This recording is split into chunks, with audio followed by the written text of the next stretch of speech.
Thank you so much. Thank you so much. Knock it off. We're going to be here a while. You know how I can go. First of all, I really want to thank my brilliant campaign staff. My campaign manager, Jeff Corliss, my co-chair, Tony Strickland, my campaign chairman, Lionel Chetwin. Lionel, come up here. Give me some love. Give me some love, Lionel. And his significant other, Superglow Gloria. My goodness. Ying Ma, communications director, Jennifer Alazieri. Took me a while to learn how to pronounce that, but I finally developed it. I hope I don't leave anybody out, the rest of my campaign stand. Deanne Tate. Where's Deanne? I never have quite understood what Deanne did. Every time I say so, she just does a little bit of everything. But I want to thank the volunteers who knocked on doors, who called people, who emailed people. We had over 100,000 people who contributed to our campaign. Thank you. Thank you, Agnes. Agnes, how are you? I love you more.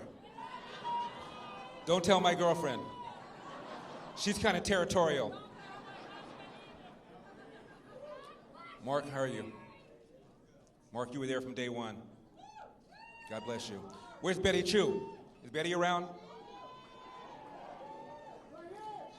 Betty?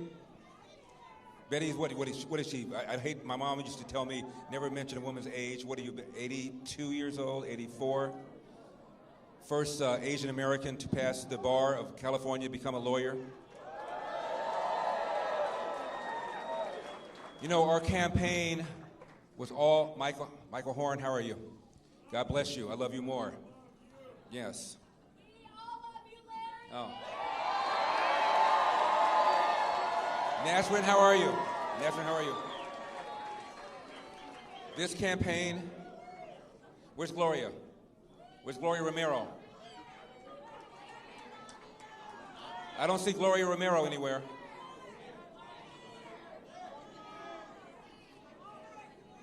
There she is, Gloria Romero.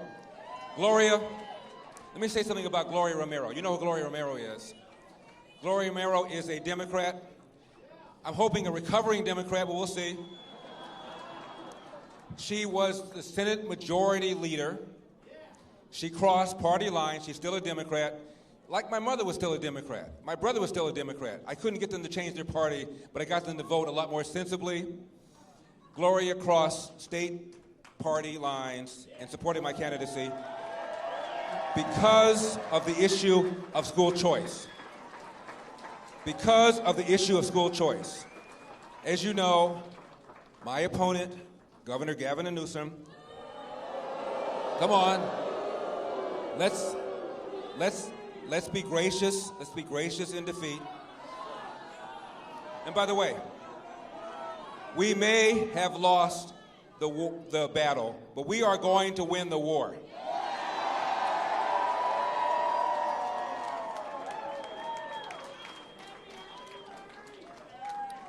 Gloria crossed party lines because of the issue of school choice.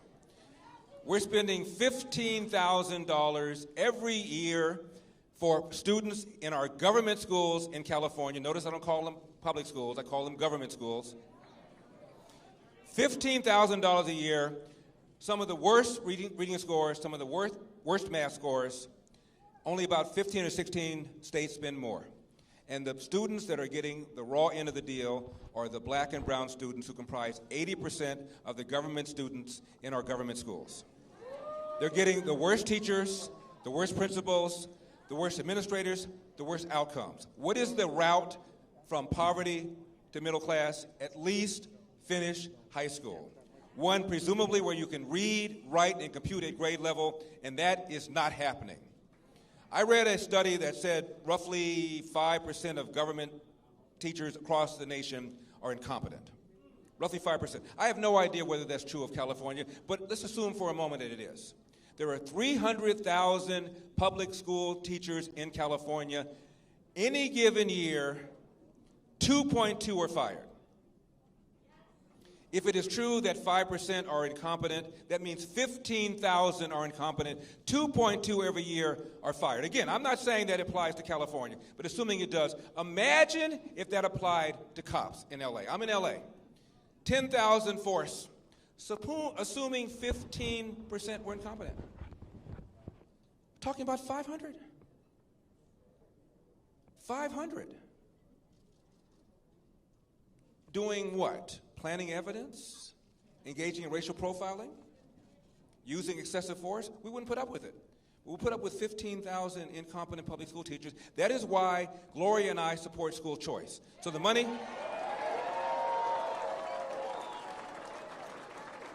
money goes into an account, education savings account, that the parent can control, put the kid in a charter school, a private school, a religious school, or God forbid, homeschooling.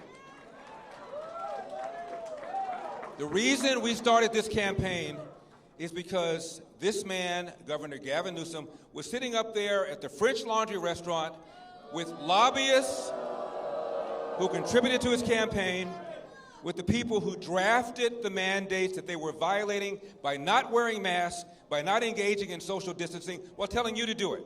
Meanwhile, his own kids were enjoying in-person private education. Now, he incurred a $12,000 wine tab. No, I don't know what they ordered, but I bet you it wasn't Mad Dog 2020. Crime up. Crime up. 41% in LA, and I'm talking about shootings, homicides. Under this governor, 20,000 convicted felons were released early. What could possibly go wrong? The other day, former Senator Barbara Boxer was mugged in Oakland. You're not cheering for Barbara Boxer being mugged, are you? This is a rough crowd. It's a rough crowd. Also, I wanted to give some love to Arnie Steinberg. Arnie Steinberg, my strategist. Arnie, you were brilliant, absolutely brilliant. Also, Jenny Sand is here. Jenny, without you, I probably wouldn't have run. Jenny Sand, Pastor Jack Hibbs. Dennis Prager. And again, my chairman, Lionel Chatwin, all of whom advised me to run.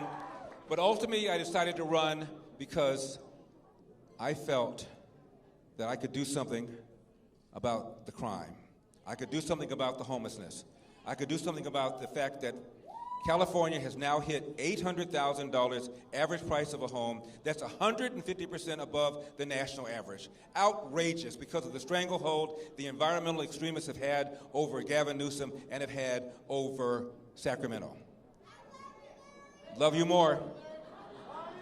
We have 5 seasons in California now. The 5th one is fire because of the poor forest management.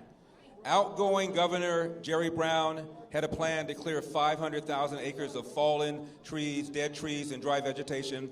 And our governor claimed that he cleared 90,000 acres, which would have been a drop in the bucket if it were true, but it wasn't. According to the LA Times, he only cleared 13% of what he said he would, which meant he exaggerated by a factor of 7.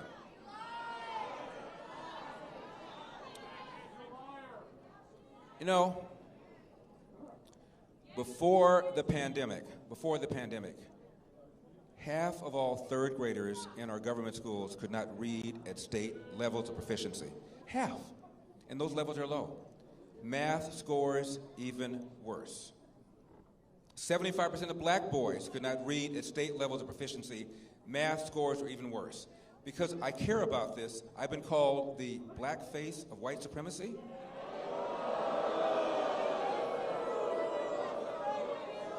We're running out of water in California. We haven't added to our water infrastructure in 40 or 50 years when the state was half its size. It's not like voters don't know what to do. We passed bond measure after bond measure after bond measure for more reservoirs, to raise dams, for more underground water storage, and yet the water drains right out into the Pacific Ocean.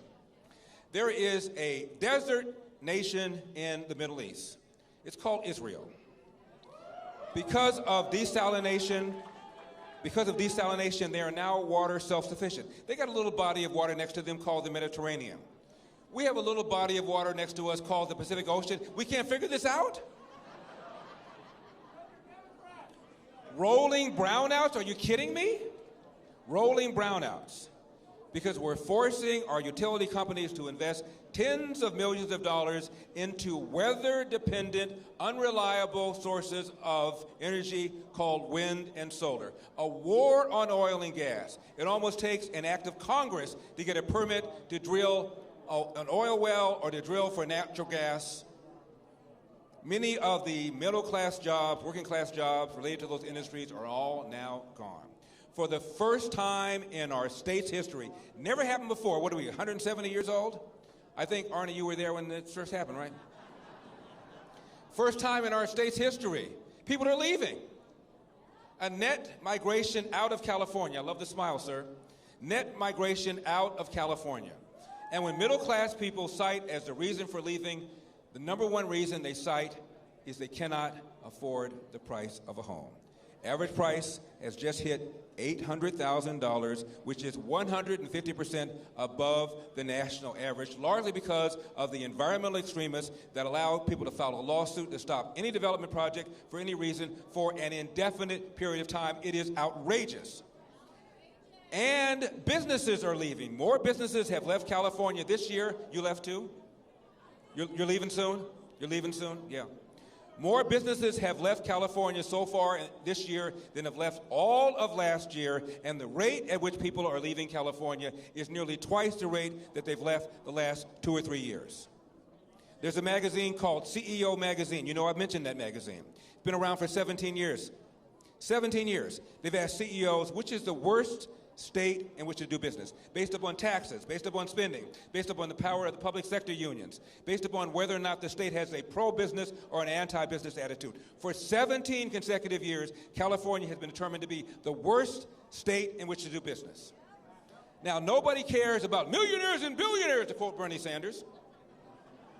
Highest state income tax in the nation, 13.3%. There are 40 million people living in California. 1% pay half of the state income taxes, and the state income taxes are the largest source of revenue. 1% account for half of all the state income taxes. So when a millionaire or billionaire leaves California, he or she is taking that massive tax base with them, leaving less money for the things government is supposed to do.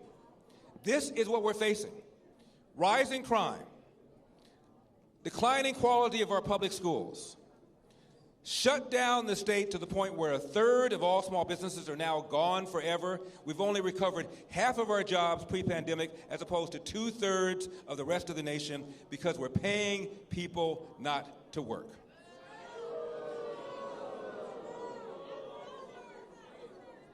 Rolling brownouts, water shortages. Farmers in Kern County tell me now they are rationing water.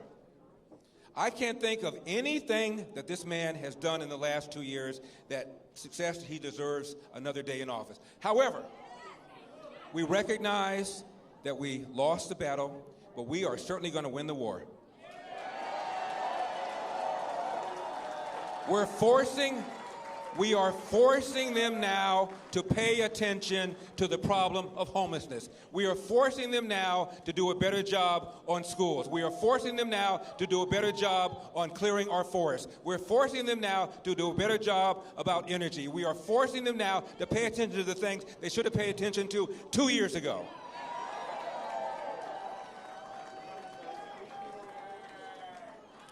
So, I know that I want to say a little something about my mom and my dad because they're looking at me right now.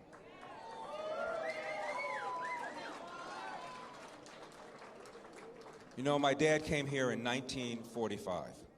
Didn't have 2 nickels to rub together. 8th grade dropout who did not know who his biological father is.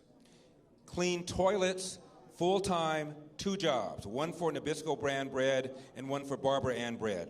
Saved up enough nickels and dimes to start a little cafe in an area of LA called Pico Union.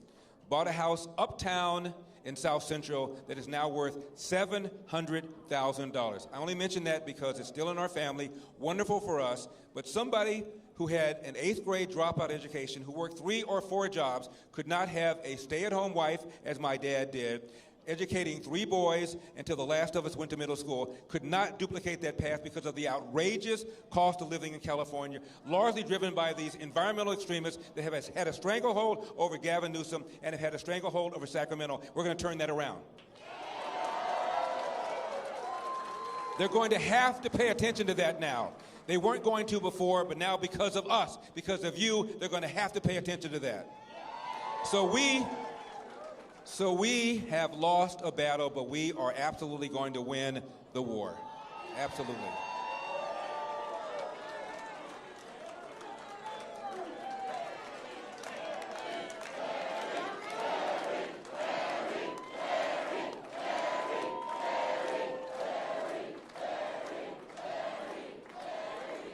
My mother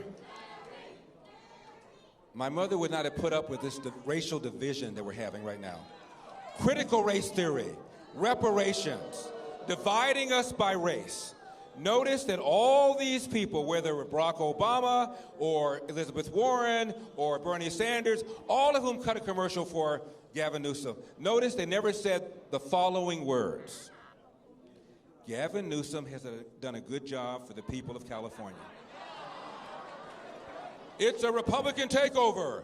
White supremacists. Say hello to the black face of white supremacy. Hey, don't laugh. Don't laugh. I worked hard for that title.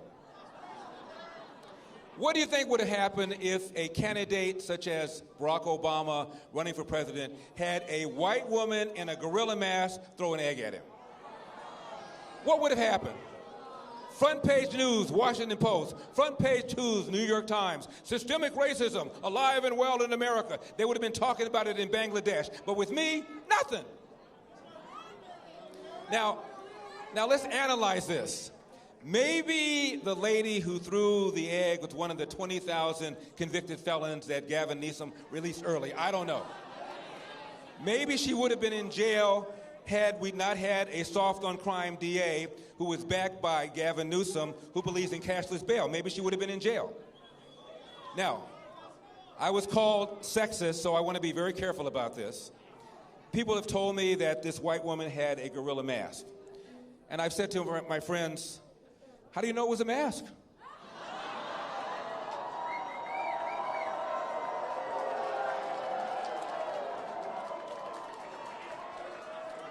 I don't know. You know, and I have never suggested that anybody should vote for me because I'm black or against me because I'm black. I don't go there. As far as I'm concerned, after we elected the first black president, everything else after that is anticlimactic. Okay? Okay? But, front page article in the New York Times.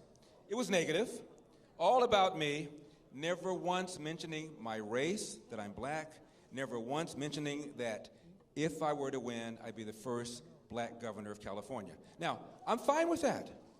I'm fine with that. But on the same page, equally long article about, quote, the first female governor of New York. Now, she had a D at the end of her name, so it's relevant she's the first. I have an R at the end of my name, and suddenly I'm no longer black. It's amazing how that happens. Astonishing how that happens. How astonishing how that happens. They try to divide us on race. They want black people not to think about the fact that families have been destroyed because of the welfare state. They don't want black people to think about the decline of the quality of public education. They don't want black people to think about jobs. All they want is black people to think about oppression, that you are under siege, you are a victim. Really? In 2021, after we elected the first black president who got a higher percentage of the white vote than John Kerry did 4 years earlier? Knock it off. Knock it off. Knock it off. It divides us by race. We believe in the dream of MLK, judging people by content of character, not color of skin. And let me tell you something. To the extent that it is humanly possible, America has achieved that dream. Come on. Larry, the headline's going to be, I'll speak slowly because I know CNN is here. Headline. Come on. Headline's going to be, Larry Elder says there's no racism in America. No, I didn't say that. Hell, 8% of Americans believe Elvis is still alive. I don't know what to tell you. But to the extent that it is humanly possible, we have achieved the dream of Martin Luther King, where people are being evaluated by content of character and not color of skin. Knock it off.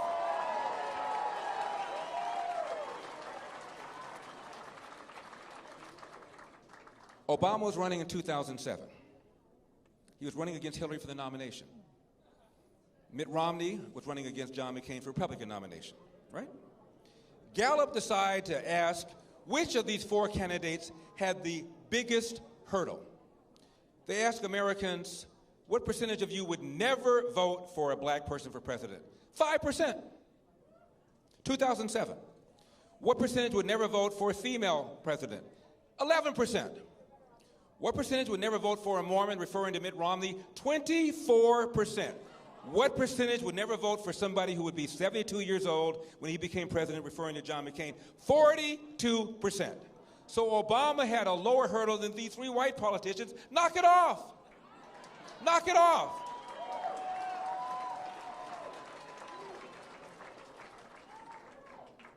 Speaking of the former president, when he was running for the nomination against Hillary, he hadn't caught her yet. He was invited on 60 Minutes.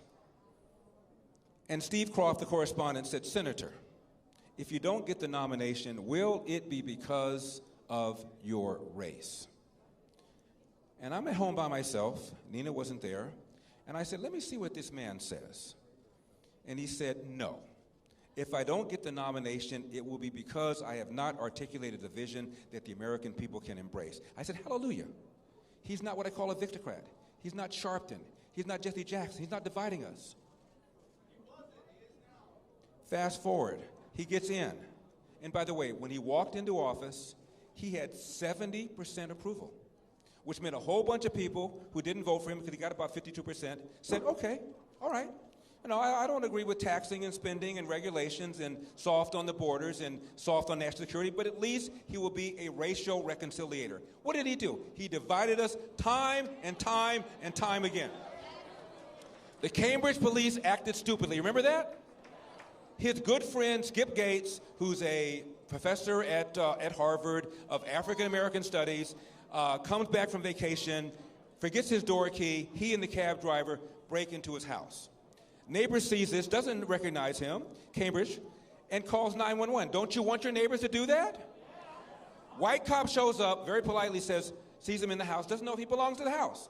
Says, sir, please come out and show ID. What did Gates say? I'll come out if your mama tells me to come out. And what Obama should have said, this is early in his presidency, when he should have set the table, Obama should have said, you know, last night I talked to my friend Skip Gates. I've known him for a number of years. I said, Skip, come on. You're a Harvard professor. You're tenured. A lot of these high-profile killings, shootings, would have been avoided if the suspect/civilian had just complied. So I told him, I said, knock it off. Knock it off. You should have just come out and said, show some ID. Incident would have been over. But you copped an attitude. Obama didn't say that. What did he say? The Cambridge police acted stupidly. No, they didn't. They did their job. If I had a son who looked like Trayvon, what does that mean? There's a place called Ferguson where we have our own problems. It was a lie. Michael Brown did not have his hands up, did not say don't shoot. It was a lie. He invited Al Sharpton, the nation's most notorious race card hustler, into the White House over 70 times. He embraced this bogus Black Lives Matter movement. He made things worse. I'm a uniter. We are uniting. We are going to bring this country together. We are going to bring this country together. Because we know what the real problems are, and they have nothing whatever to do with racism. I was talking to a black reporter about all of this. He says, you don't believe in systemic racism? I said, no, I don't. I said, study after study after study has shown that if cops, if anything, they are more hesitant, more reluctant to pull the trigger on a black suspect than a white suspect. In fact, more unarmed whites are killed every year than unarmed blacks. I said, name one unarmed white. Couldn't do it. Because CNN doesn't care. MSNBC Hee-Haw doesn't care. Anderson Cooper doesn't care. They only care if an unarmed black person is killed. More unarmed whites killed every year than unarmed blacks. It is a lie, I said to him. He still wasn't feeling me. You know, I'm a Uncle Tom, I'm a sellout, I'm a bootlicker, I'm the black face of white supremacy.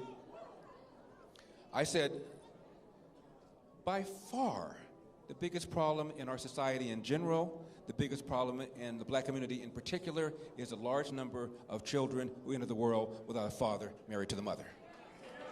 Let's be real here. Let's be real. He didn't want to hear it. I said, all right, let's do this. Get out your magic wand. Stephen Sachs, much love. Zana, get out your magic wand. Stephen Sachs, I've known him for a number of years, from South Africa. He can tell you what apartheid is really like. We're in apartheid state America. Really? So, I said, get out your magic wand. Wave it over America. Remove every smidgen of racism from the hearts of white people. Now, everybody in America who's white thinks like Mother Teresa, I said to him. Do we still have the phenomenon where 70% of black children enter the world without a father married to the mother? Forget about elder. I love to quote left-wing people whenever I can. Barack Obama once said, only said it once, he got hammered, doesn't say it anymore, a kid raised without a father is 5 times more likely to be poor and commit crime, 9 times more likely to drop out of school, 20 times more likely to end up in jail. Now, 25% of black children entered the world without a father married to the mother in 1965. Now the number is 70%. I said, do we still have that phenomenon? By the way, 25% of white kids now enter the world today without a father married to the mother. Half of all Hispanic kids enter the world without a father married to the mother. 40% of all children do because when Lyndon Johnson launched the so-called war on poverty, $20 trillion later, we are incentivizing women to marry the government and incentivizing men to abandon their financial and moral responsibility. And I said to him, after you wave this wand, do we still have the situation where the number one cause of preventable death for young white men is accidents, like car accidents or drownings, whereas the number one cause of preventable death for young black men is homicide, almost always at the hands of another young black man? Do we still have the phenomenon, I told him, where of the 15,000 annual homicides every year, half of the victims are black, even though blacks are only 13% of the population? Do we still have that phenomenon? Do we still have the phenomenon where a young black man is 8 times more likely to be killed than a young white man? I said, if the answer to that series of questions is true, then I submit to you that systemic racism is not the problem, and critical race theory and reparations are not the answer. Knock it off. Knock it off.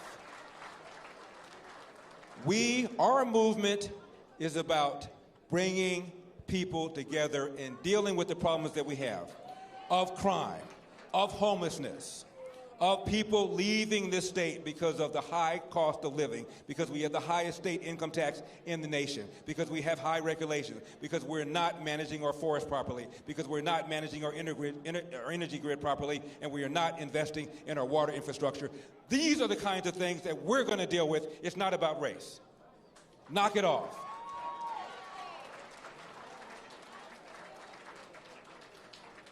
My father came here in 1945, 2 nickels to rub together, worked 2 full-time jobs cleaning toilets, started a little cafe, Pico Union area, became a Marine, World War II Marine. Thank you, sir. By the way, when I asked my dad why he became a Marine, he said 2 reasons. You know what I'm going to say? They go where the action is, and I love the uniforms. And my father always told my brothers and me, hard work wins. You get You get out of life what you put into it. You cannot control the outcome, Larry, but you are 100% in control of the effort. And before you complain about what somebody said to you or did to you, go to the nearest mirror, look at it, and say, what could I have done to change the outcome? And finally, my father always told this to my brothers and me: no matter how hard you work, how good you are, sooner or later, bad things are going to happen. How you deal with those bad things will tell your mother and me if we raised a man. And every day, I try to please my mother and my father by trying to convince them that they, in fact, have raised a man.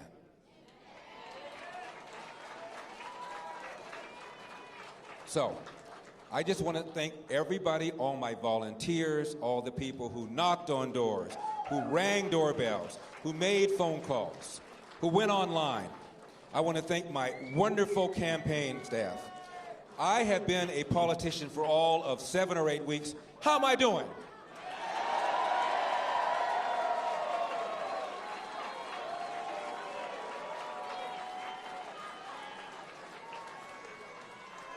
They are now listening in ways they never listened before. They're now hearing us in ways they never heard us before. They're now going to work our problems the way they've never done before. I'm not somebody like my opponent who was born on third base and thought he hit a triple. I'm somebody from the inner city whose parents came here, as I said, with nothing, who worked hard, love you too, who worked hard, who believed in the American dream. And we believe in the American dream. We believe in a country. We believe in the vision of Martin Luther King. We believe in hope, true unity. We don't divide by race. We don't divide by gender. We don't divide by sexual orientation. We don't divide by ethnicity. We don't divide by religion. We unite.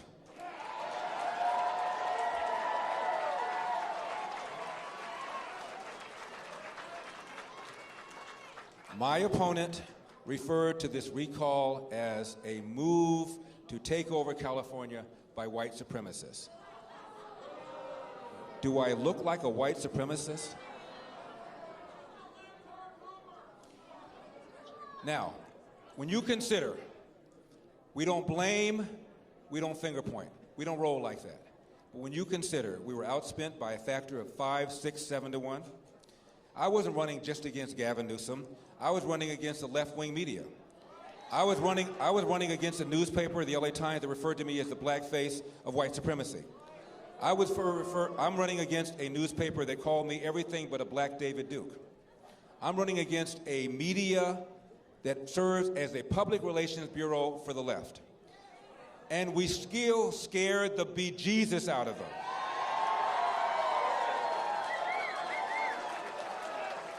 That's why they brought in Barack Obama. They brought in Bernie Sanders, a socialist who owns 3 homes, but I digress. They brought in Senator Warren. And as I said before, all they did was call this a Republican takeover. I mentioned State Senator Gloria Romero.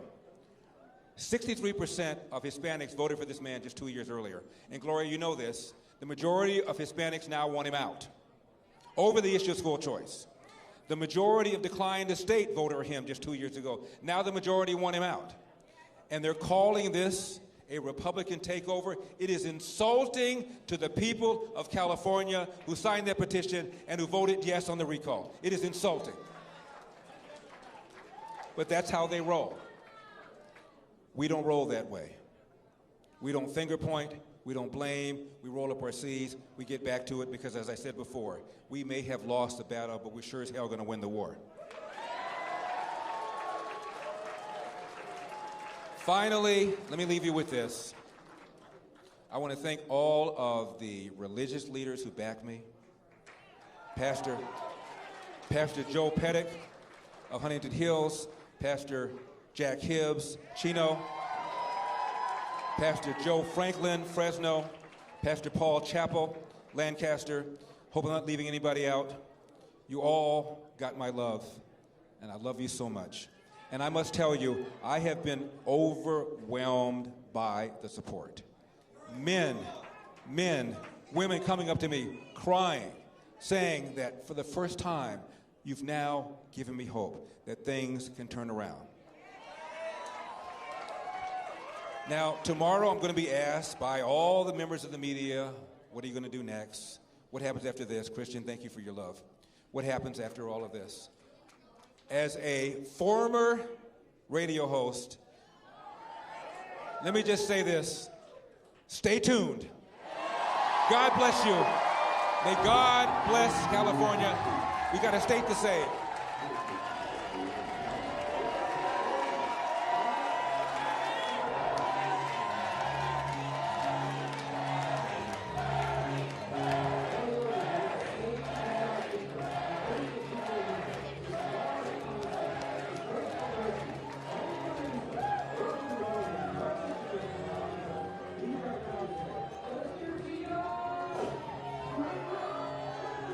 Jeff Corliss and my security team, Nina,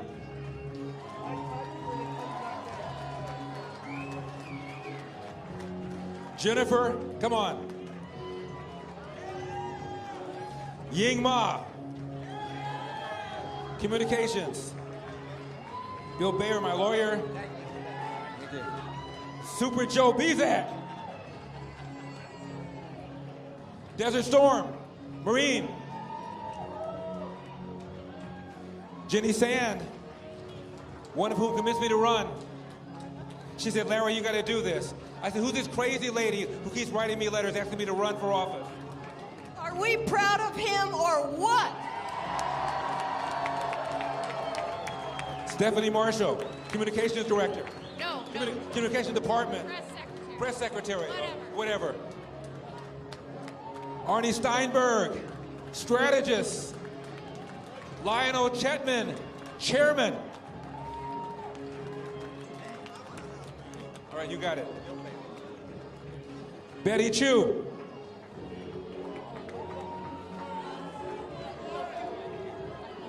Love you more. Love you more. Bill. Steve Barrick, my lawyer. Come on, Gloria. Careful, careful, careful, careful, careful. Woo!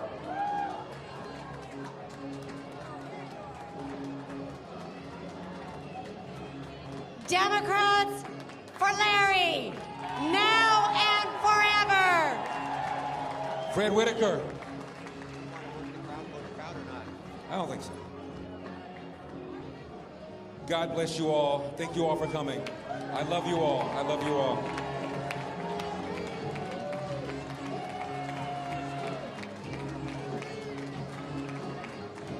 For CNN, I hope I didn't speak too quickly.